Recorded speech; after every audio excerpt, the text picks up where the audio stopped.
Hi Bill, it's nice to have you here. Today is our actually very first podcast that we call. Oh wow! The Camelot Podcast Studio. Right? Exactly, Okay. exactly. Looks good. Bill, I know you for quite a while. I know what you are doing. Can you please introduce yourself and tell in how many countries you're working? With C9 Hotelworks, I started C9 Hotelworks in 2003, and I think last year we worked in 11 countries. So our consulting work takes us all over Asia Pacific. We're working anywhere from Japan all the way through Australia, New Zealand, up through, of course, Thailand, which is our home. Makes a lot of sense for that.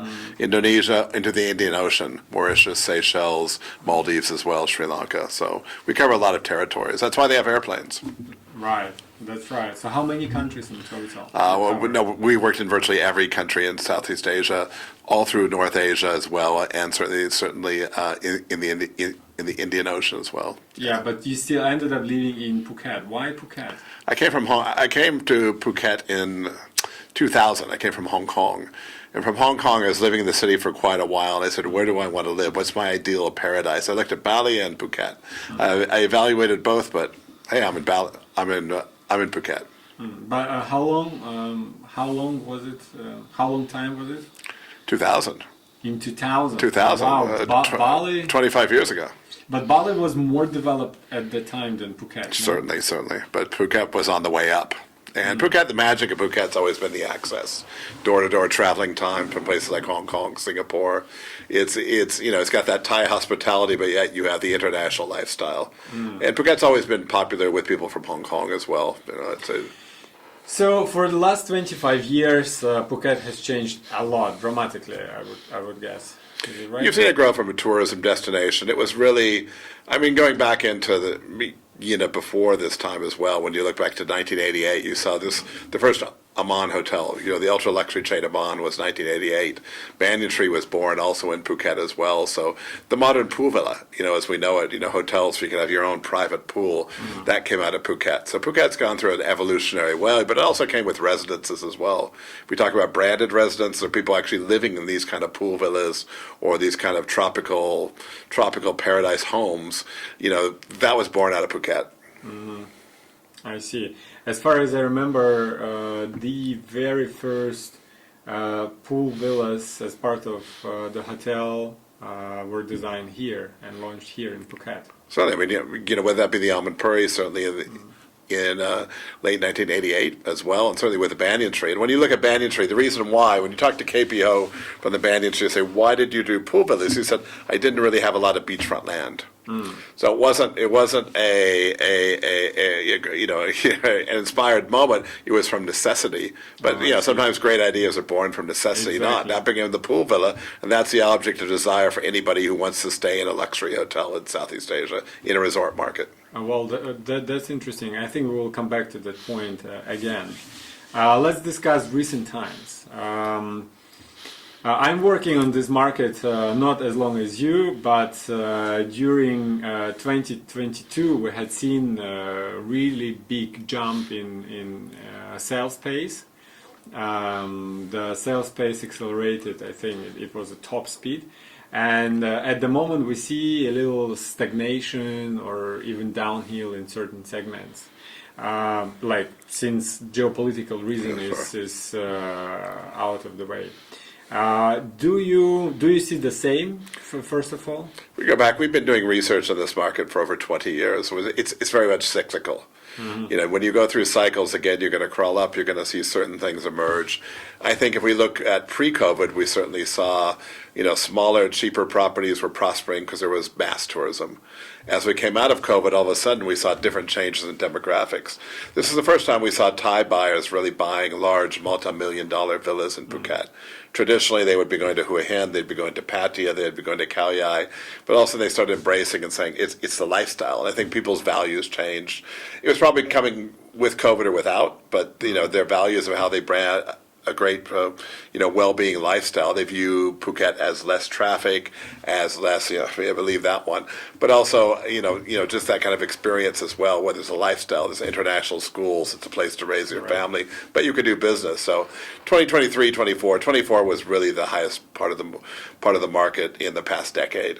2024, certainly, in terms of the actual volume, because there were so many projects and so much real estate moving out. And the difference this time out was, if you go pre-COVID, more investor buyers, investment-oriented buyers, and after COVID, we saw end users. Whether they were going to be moving here and moving their families from Singapore, coming from Europe, coming from the U.S. as well, Hong Kong, Singapore. There were a lot of end users. There was an influx of that for lifestyle and people, global migration. And Thailand makes it really easy with the different visas, whether it's international schools or guardian visas, Thailand Elite 5, 10, 15, 20-year visas, or just retirement visas or high net worth visas. So it's an easy regime. And Phuket also, you forget, Phuket was the first resort market to open after COVID. First place in Thailand, Phuket was. In Asia or? It was the first resort market to open. And in the world? It was the first resort market in Asia to reopen. In Asia, okay. And if you look back it was the first place in Thailand, which was the Thailand sandbox. So had first mover advantage there.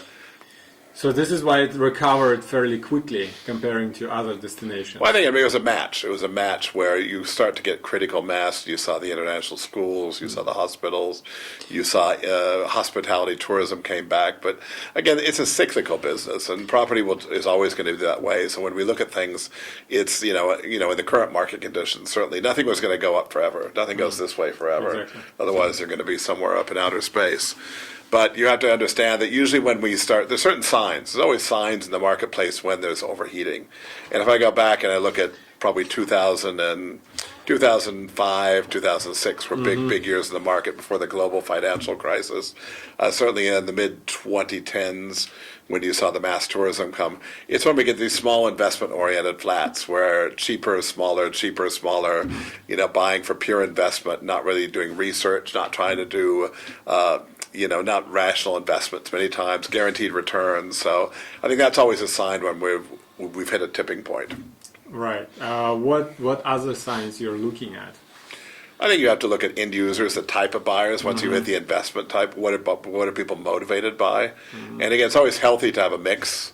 You want some kind of investment buyers, but you also want people buying certain things as well. So this time out, I think we're also seeing a change with condominiums becoming more and more popular just versus villas. I think the villa phase, because of land cost, it's not realistic. And people also understand the maintenance and other aspects of it as well. So we're seeing a more diverse marketplace, be there condos, be there townhouses, villas as well. So not everybody can go live on the beach with an oceanfront property in Phuket. I know the C9 is doing lots of research. Are you looking at Phuket market as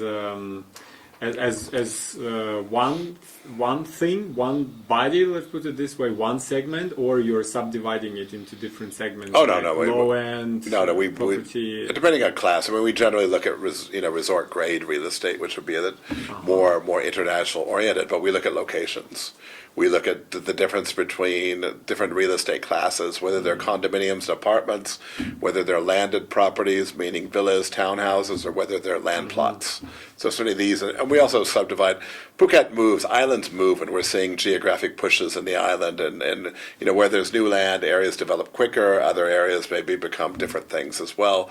Then you also have phases of redevelopment in older locations as well. So you have to look at micro markets, and we always now we also look at certainly there's that 15-minute rule saying you want to live and work within 15 minutes of your home because your life becomes there. So there's a lot more products now with multiple locations. So you see the villa market is popular with expats. Now you see many different versions. In Cherntale, there's 2 villas because they segment it as well. So I think people have to view about what's going to be near your homes and these neighborhoods. So Phuket is urbanizing. Correct. What about, you've mentioned that you're looking at micro markets. What is the most challenging micro market or segment of real estate in Phuket? Small condos. Small condos like studios? Small entry-level condos, which are super small, which are hard to live in, which really rely on, they've been sold at a cheaper price, And these traditionally, we see the same thing also in Bangkok. They're very hard to resell. They're easy to sell the first time, but they're not easy to resell. Okay. It's not something that you're going to necessarily go and live in on a long-term basis. Right. So that the amount of that product which is coming to the marketplace is we've never seen that much product coming to the market at one time. And what is the most promising segment of the real estate market in Phuket? I think really inland property. I think there's the opportunity to create inland corridors that things will Inland shift. property, that's interesting. Inland property moving towards areas like Manik, or go to, again, when you look at where transportation will be, if you look at transportation as a key change, or if you go to Bangkok, Right. the SkyTrain, the BTS changed everything, and eventually when transport changes, the middle part of the island, because there's affordable real estate, there's scale, it's where the transportation hubs will come, and certainly in the longer term, this is what attracts more critical mass. Usually you don't have people necessarily being pushed to the beaches or somewhere else. Land pricing is a critical factor, and that trend we see is certainly micro markets as well. We're seeing people start talking about moving off the island. They're talking about saying maybe let's go to Khao Lak, let's go to other areas. There's a life cycle of Phuket type property.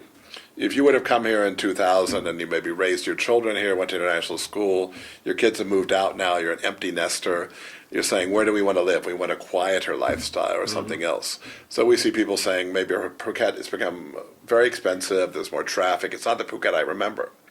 No place is. No place 20 years ago is the same place. Otherwise, you're living in a time warp.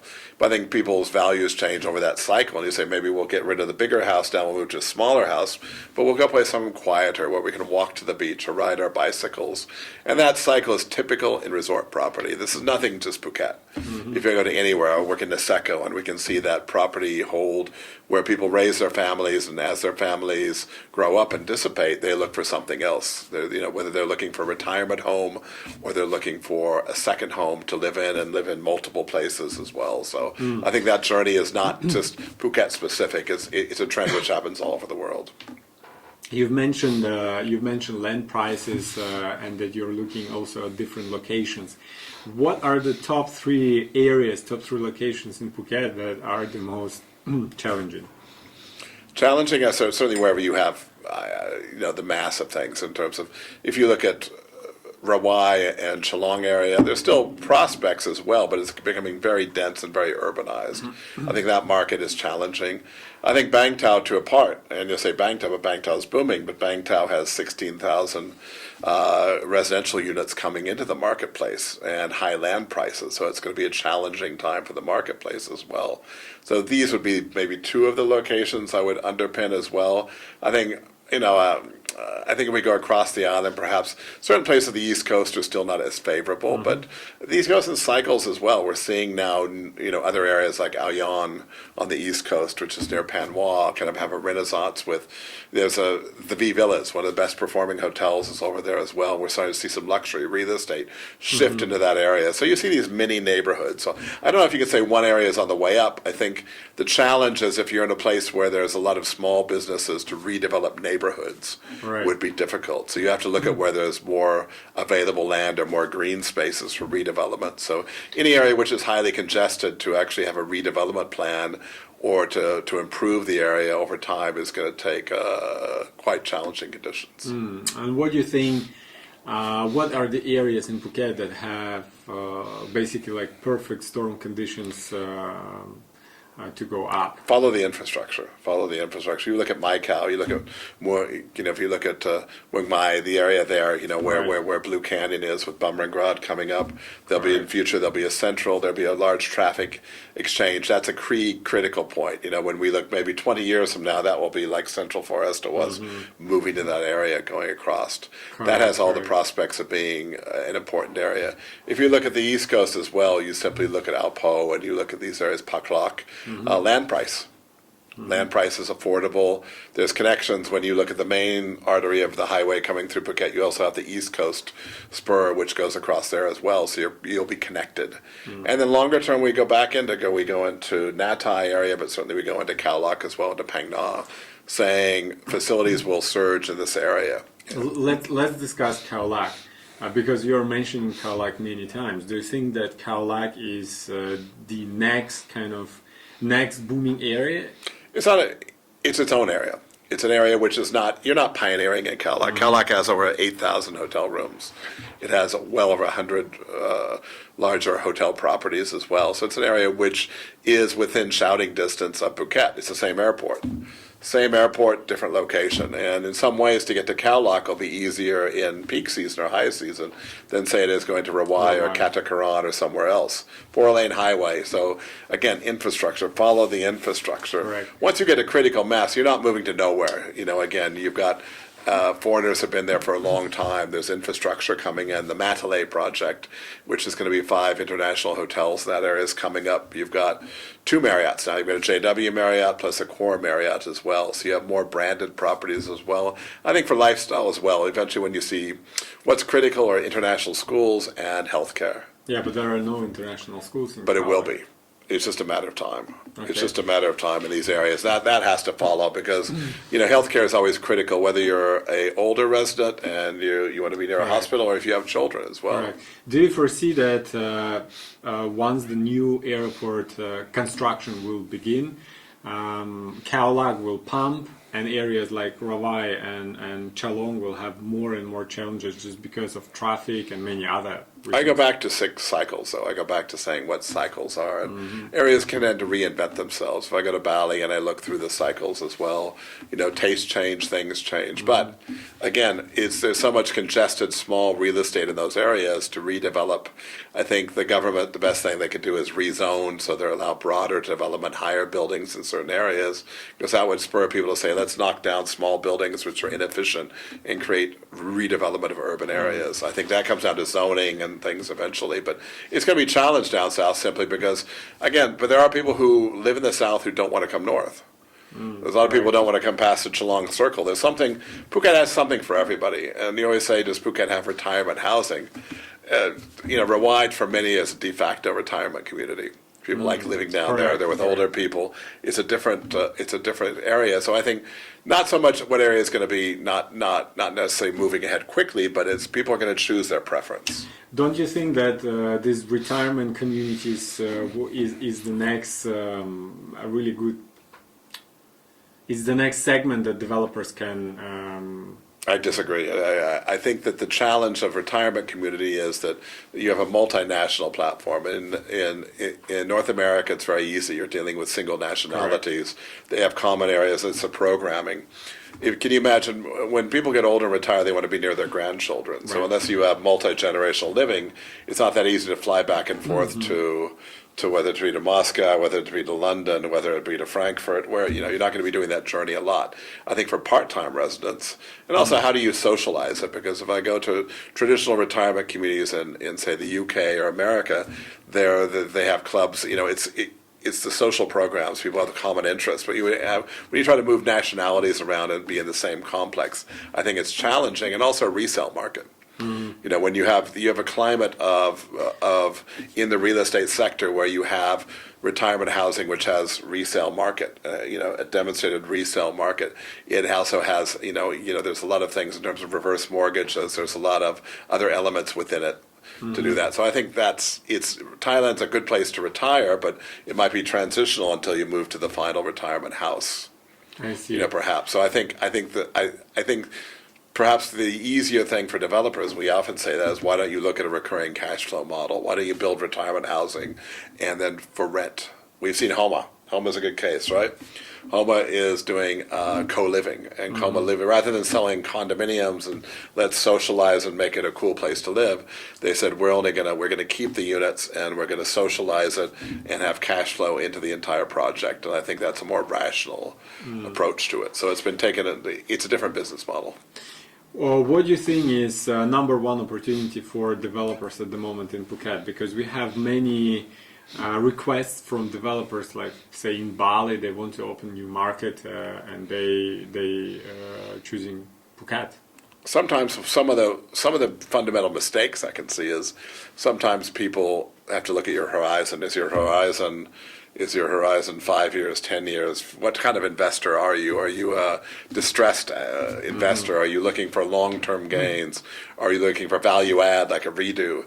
I think probably in challenging market conditions, value add investing makes a lot of sense. We've seen people buying small homes, small domestic houses in Chantilly, fixing them up and upgrading them at a fraction of the price of what a new international villa would be. And this is a good recurring model. So there's value add on opportunities. I think everybody has to find their own course.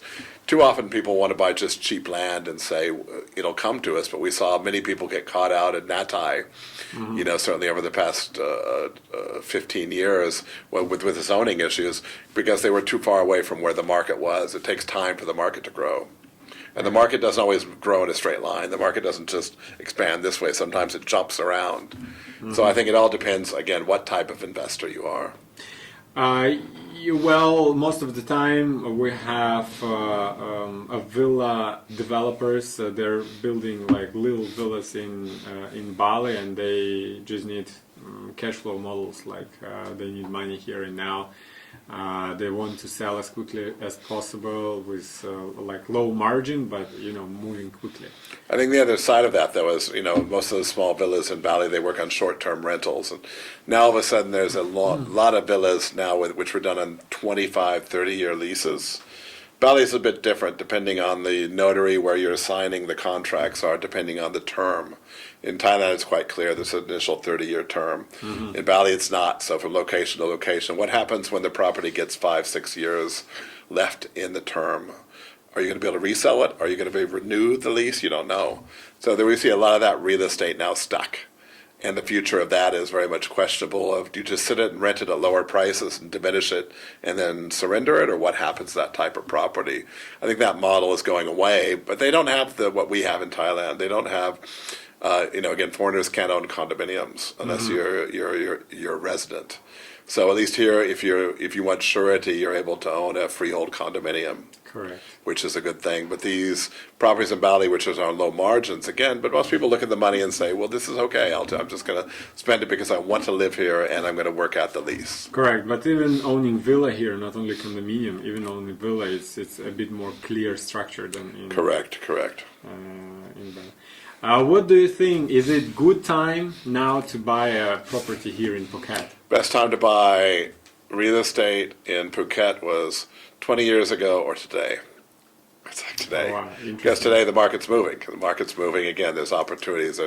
Can you go in and have, in challenging market conditions, can you go in and add value to something? Can you find challenged properties where developers have to move things? Can you go to the resale market? Can you redevelop something? So there's always opportunities in any market. It's just depending on identifying those, researching well, and doing your homework and understanding the market. I think the biggest mistake is people need to come to Phuket, understand the market. They want to move here, come and rent first, and see if they like it, and then make that decision and don't believe everything that's a salesperson is telling you. They're going to do their own research. You've said that any market is cyclic, and you've mentioned that there is six cycles in the market. Phuket at the moment. There's different cycles. So it's a matter of we've seen in the past. We've seen different cycles. How many were? But yeah, cyclical. Where are we at Phuket? We're certainly at the start of a new cycle. What cycle? Cycle where we're certainly seeing a robust supply and inventory of units. Correct. And we're seeing that a global economic picture and geopolitical issues creating waves everywhere in the world for real estate. But at the other side of that is saying, as there's geopolitical issues, will more people move to Phuket? Phuket has a lot of infrastructure. Phuket is a very unique place because people talk to me about the bubble. And the bubble, Phuket's not a highly leveraged market. 90% of the people buying real estate don't have loans. They're paying cash, so prices aren't collapsing tomorrow. So in terms of how many people will want to come, it's a globalization of people, the population around the world that could move here, and that creates market opportunities. But it also creates, as we said, right now we have a robust supply. What are the signs of bubble? And why Phuket doesn't have a bubble? Signs of a bubble is when you have people buying multiple properties and putting debt on it, and they have the inability to service the debt, and they're relying on being able to flip the property before the debt comes due, or they're looking at that when banks will start repossessing properties.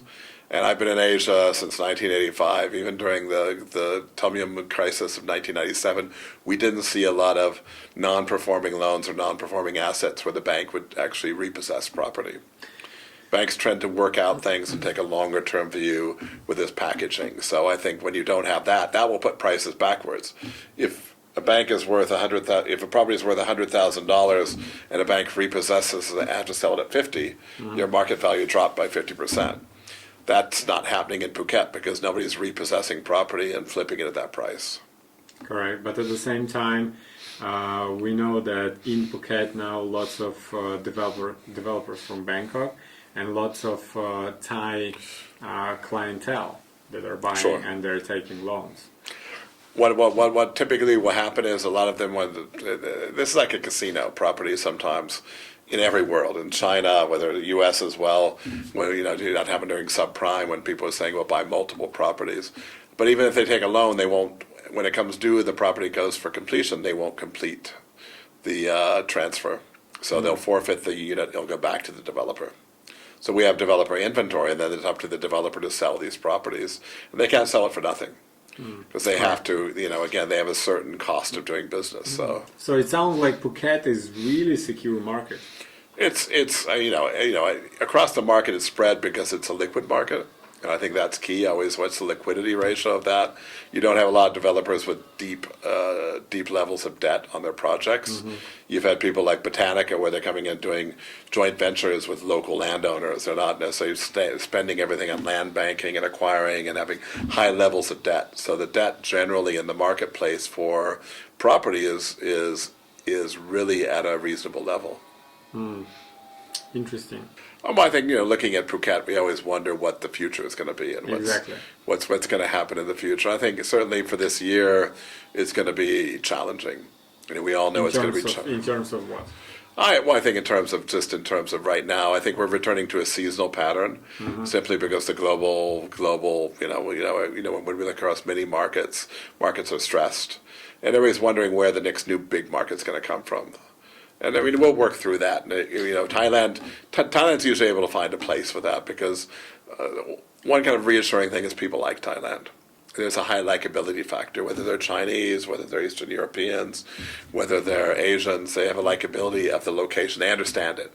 They understand the food. They understand the culture. It's an easy place to get along with. Yes, and there's an infrastructure which is here. So I think in terms of that, I think it's a challenge, but I think people have to look through the opportunities and say, when do you come in the market, and evaluate that. But I think the biggest thing is people have to understand property is a long term. It's not a blow and go, build it, sell it, flip it type market, which is the way it should be. And longer term views are always better, and that will get you through a cycle.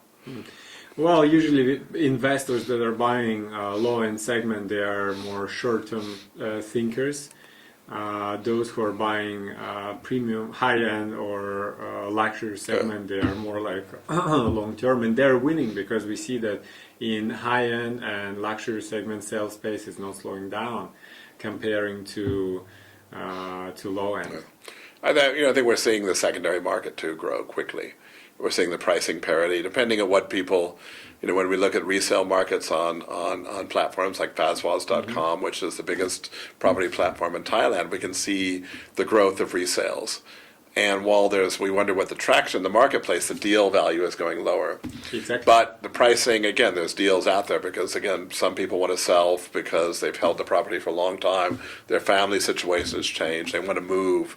So there is value in that property, but also, again, within that, there's a lot of resale properties in the marketplace right now. So you really have to be prepared to take time and look at the market. Especially, at least we have lots of requests for to resell their property in low-end segment of condominium. Even some owners, they want to take a cut. I know. That's probably that's the most stressed part of the market. Yeah.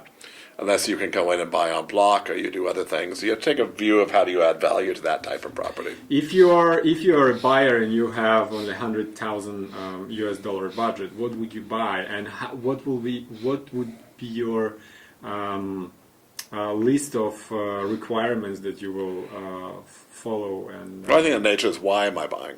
Am I buying to make money? Am I buying to yeah, you use want it? to invest and But do I want to live in it? Do I want to use No. it as a vacation home? No, You know, you have just to want to make money.